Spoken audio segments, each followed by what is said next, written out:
കൊല്ലത്ത് നടന്ന സംസ്ഥാന സ്കൂൾ കലോത്സവത്തിൽ കാസർഗോഡ് ജില്ലയെ പ്രതിനിധീകരിച്ച് മോഹിനിയാട്ട മത്സരത്തിൽ എ ഗ്രേഡ് സ്വന്തമാക്കിയ ആദിലക്ഷ്മി ഇന്ന് മത്സരിച്ചത് കൊല്ലം ജില്ലയിലെ പാരിപ്പള്ളി അമൃത സ്കൂളിനെ പ്രതിനിധീകരിച്ചാണ്. ആദിലക്ഷ്മി ഇപ്പോൾ നമ്മളോടൊപ്പം ഉണ്ട്.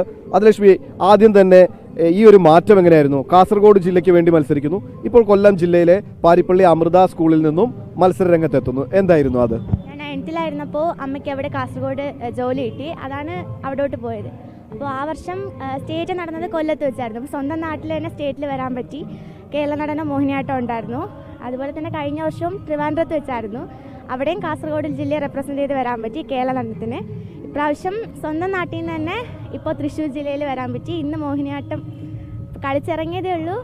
എൻ്റെ മാക്സിമം കളിക്കാൻ പറ്റിയെന്ന് തോന്നുന്നു. ഇനി കുറച്ച് കാര്യങ്ങൾ, അതായത് ഇപ്പം നമ്മൾ ആ ഇങ്ങോട്ടേക്കുള്ള വരവിനെ പറ്റി പറഞ്ഞു. ഈ മോഹിനിയാട്ടം എത്ര നാളായി പഠിക്കുന്നു? എങ്ങനെയാണ് അതിൻ്റെ ഒരു മുന്നോട്ടുള്ള എങ്ങനെയൊക്കെ ആയിരുന്നു? ഞാൻ 3rd മുതൽ മോഹിനിയാട്ടം പഠിച്ചു തുടങ്ങിയതാണ്. ഫസ്റ്റ് പാർട്ടിസിപ്പേറ്റ് ചെയ്യുന്ന ശലഭമേള എന്നുള്ള മത്സരത്തിനാണ്. അന്ന് ശലഭറാണി ആയിരുന്നു. 8 ഐറ്റത്തിന് ഫസ്റ്റ് കിട്ടിയിട്ടുണ്ടായിരുന്നു. ഒരു ഐറ്റത്തിന് സെക്കൻഡ്. അങ്ങനെ അന്ന് മുതലാണ് മോഹിനിയാട്ടം സ്റ്റാർട്ട് ചെയ്തത്. അച്ഛനാണ് പഠിപ്പിക്കുന്നത് തന്നെ ഡാൻസ് എല്ലാം. ഇപ്പോൾ പഠിക്കുന്നത് ഏത് ക്ലാസ്സിലാണ്? ഞാനിപ്പോൾ +1 വിദ്യാർത്ഥിയാണ്. അതായത് ഇപ്പോൾ എത്ര വർഷം എന്ന് വേണമെങ്കിൽ പറയാം നമുക്ക്? ഡാൻസ് പഠിച്ചു തുടങ്ങിയിട്ട് LKG UKG മുതൽ പഠിച്ചു തുടങ്ങി. അപ്പം ആ കുട്ടിക്കാലം മുതലേ പഠിച്ചു വന്ന ആ ഒരു പഠനം, ഏകദേശം അച്ഛനിലൂടെ കിട്ടിയ ആ ഒരു കഴിവ്, ആ ഒരു കല, അതിപ്പോൾ പൂർത്തീകരിച്ചു. ഇപ്പോൾ പല വേദികളിലും മത്സരിച്ച് വിജയിച്ചു വരുമ്പോൾ അപ്പോൾ തീർച്ചയായിട്ടും അച്ഛനോടൊരു നന്ദി ഉണ്ടാവണം അല്ലേ? ഉണ്ട്, അച്ഛനോട് ഉണ്ട്, നന്ദിയുണ്ട്. അപ്പോൾ അച്ഛൻ മാത്രമാണോ ഗുരു, അതല്ലെങ്കിൽ മറ്റാരെങ്കിലും ഉണ്ടായിരുന്നോ ഈ ഒരു രംഗത്ത്? അച്ഛനാണ് എന്നെ പഠിപ്പിക്കുന്നത്. പിന്നെ മോഹിനിയാട്ടത്തിനായിട്ട് ഇപ്രാവശ്യം പുതിയ ആതിര ടീച്ചർ എന്ന് പറയുന്ന ടീച്ചർ ടീച്ചറിൻ്റെ അടുത്താണ് മോഹിനിയാട്ടം ഇപ്രാവശ്യം പഠിച്ചത്. എങ്ങനെയുണ്ട് ഈ ഇപ്പോഴത്തെ ഒരു മത്സരം വെച്ച് നോക്കുമ്പോൾ വളരെയേറെ കുട്ടികൾ മോഹിനിയാട്ട മത്സരത്തിൽ മത്സരിക്കാൻ എത്തുന്നു. ഇതൊരു വളരെ വലിയൊരു കോമ്പറ്റീഷൻ ഐറ്റമായി മാറുന്നു അല്ലേ? അതെ, നമ്മുടെ കേരളത്തിൻ്റെ സാംസ്കാരിക കലാരൂപം തന്നെയാണ് മോഹിനിയാട്ടം. അപ്പോൾ അതെനിക്ക് പാർട്ടിസിപ്പേറ്റ് ചെയ്യാൻ പറ്റിയതിൽ വളരെയധികം സന്തോഷം.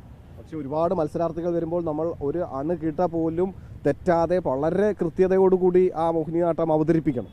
അതെ, അതിന് നല്ല പ്രാക്ടീസോടുകൂടിയും പിന്നെ ഒരിതില്ലെങ്കിൽ. അപ്പം ഇതാണ് ആദിലക്ഷ്മിയുടെ വിശേഷങ്ങൾ. പക്ഷേ ആദിലക്ഷ്മിക്ക് ഈ വിശേഷങ്ങൾ പറയുമ്പോൾ ആദിലക്ഷ്മിയുടെ അച്ഛനെ കൂടി നമുക്ക് ഇതിലേക്ക് വിളിക്കേണ്ടി വരുന്നു. വരൂ. അച്ഛൻ്റെ പേരെന്താണ്? ലൈജു. എന്ത് ചെയ്യുന്നു? ഡാൻസ് മാഷാണ്. എന്നെ പാരിപ്പള്ളിയിൽ ഡാൻസ് സ്കൂളുണ്ട്, ശിവരഞ്ജനി ഡാൻസ് അക്കാഡമി. അപ്പം മകളെ പഠിപ്പിച്ച് ഇങ്ങനെ വേദികളിൽ എത്തിക്കുമ്പോൾ ഒരു അച്ഛനെന്ന നിലയിൽ തോന്നുന്ന ഒരു അഭിമാനം മറ്റു കുട്ടികളെ പഠിപ്പിക്കുമ്പോഴുണ്ട്, എങ്കിലും മകളെ പഠിപ്പിച്ചെത്തിക്കുമ്പോൾ ഒരു അഭിമാനമുണ്ട്. വളരെ സന്തോഷം. കുഞ്ഞിലോട്ടെ അവൾ കളിക്കും. പിന്നെ ക്ലാസ്സിൽ വന്നിരുന്ന് മറ്റേ കുട്ടികളൊക്കെ കളിക്കുന്നത് കാണുമ്പോൾ നോക്കിക്കൊണ്ടിരിക്കും. പിന്നെ വലിയ ചേച്ചിമാരുടെ ഡാൻസ് വീട്ടിൽ വന്ന് കളിക്കുമായിരുന്നു. അപ്പോൾ നമുക്ക് തോന്നി ഇൻട്രസ്റ്റ് ഉണ്ടെന്ന് തോന്നിയിട്ട് പഠിപ്പിച്ചു തുടങ്ങി.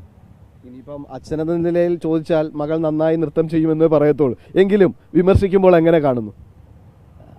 കുറച്ച് അലസതയുണ്ട്, അല്ലാതെ പ്രശ്നമൊന്നുമില്ല. ഇഷ്ടമാണ്, പ്രാക്ടീസ് ചെയ്യാമോ. പിന്നെ +1 പഠിക്കാനും ഒരുപാടുണ്ട്. എല്ലാം കൂടി കൊണ്ടുപോകുന്നുണ്ട്. രണ്ടും കൂടി പഠിത്തവും ഇതും കൂടെ അഡ്ജസ്റ്റ് ചെയ്ത് പോകുന്നുണ്ട്. കുഴപ്പമില്ല.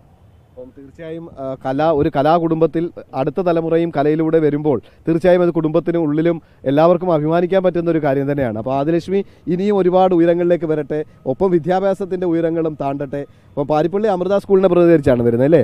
എങ്ങനെയാണ് അവിടുത്തെ ഒരു വിദ്യാഭ്യാസവും ഈ കലയൊക്കെ കൊണ്ടുപോകുന്നതിനുള്ള ഒരു സാധ്യതകളും? ടീച്ചേഴ്സ് എല്ലാം വളരെ സപ്പോർട്ടീവാണ്. ഒരുപാട് ഐറ്റംസ് ഉണ്ടായിരുന്നു നമ്മുടെ സ്കൂളിൽ, ജില്ലയിൽ മത്സരിക്കാനായിട്ട്. ഹൈസ്കൂളിൽ ഇന്ന് വേറെ മദ്ദളത്തിൻ്റെയൊക്കെ ഉണ്ടായിരുന്നു സ്റ്റേറ്റിൽ വരാനായിട്ട്. സ്കൂളിൽ നിന്നുള്ള അധ്യാപകരുടെ പിന്തുണ അത് വളരെയധികമായിട്ടുണ്ട്. എല്ലാ ടീച്ചേഴ്സും സ്വാമിമാർ എല്ലാവരും നല്ല സപ്പോർട്ടാണ്. സ്വാമി ഇപ്പോൾ ഉണ്ടായിരുന്നു ഇവിടെ കാണാനായിട്ട്. പിന്നെ അമ്മയെ കണ്ടായിരുന്നു. അമ്മയുടെ അനുഗ്രഹം ജില്ല കഴിഞ്ഞിട്ട് പോയി വാങ്ങിയായിരുന്നു. മഠത്തിൽ പോയിട്ട് ഇവരെല്ലാവരും പോയി, കുട്ടികൾ ഈ സ്റ്റേറ്റിൽ വരുന്ന കുട്ടികളെല്ലാം പോയി അവിടുന്ന് അനുഗ്രഹം വാങ്ങി. അമ്മയുടെ അനുഗ്രഹം, ആ ഒരു അനുഗ്രഹങ്ങളും ഈ കലയോടുള്ള ഒരു അഭിനിവേശവും ഈ ഒരു താല്പര്യവും എല്ലാം അല്ലേ?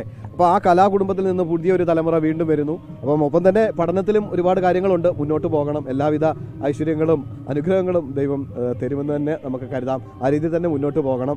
ഏതായാലും വളരെയധികം സന്തോഷം.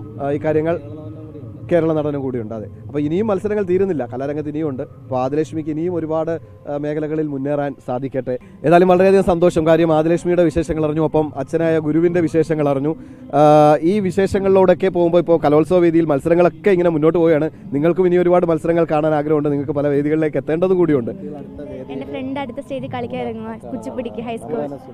തീർച്ചയായും അങ്ങോട്ട് പോകണം. അതെ, അപ്പം മാഷിൻ്റെ ഒരു ശിഷ്യയുടെ പ്രകടനം ഇനി വേറെ വരുന്നുണ്ട്, അപ്പോൾ അത് അവർക്ക് കാണണം. ഏതായാലും കലോത്സവ വേദിയിൽ നിന്നും പ്രദീപ് വാളത്തുങ്കലിനൊപ്പം സുധീഷ്, അമൃത ന്യൂസ്.